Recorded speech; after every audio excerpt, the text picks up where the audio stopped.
Hamdard public কলেজের নতুন governing বডির সভাপতির সংবর্ধনা অনুষ্ঠিত হয়েছে।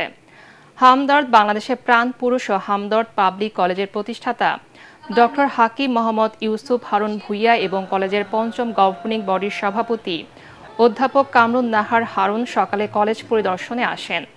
সভাপতির দায়িত্ব নেয়ার পর প্রথমবারের মতো কলেজ পরিদর্শন উপলক্ষে এই সংবর্ধনা অনুষ্ঠানের আয়োজন করা হয়।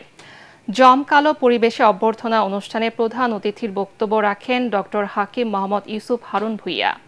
তিনি বলেন, আগামীর বাংলাদেশ হবে তরুণদের, তাদের হাত ধরে বাস্তবায়ন হবে নতুন বাংলাদেশের সমৃদ্ধ রূপরেখা।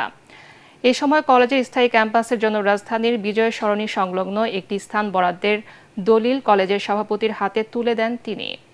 অনুষ্ঠানে স্বাগত বক্তব্য রাখেন কলেজের অধ্যক্ষ মোহাম্মদ নজরুল ইসলাম।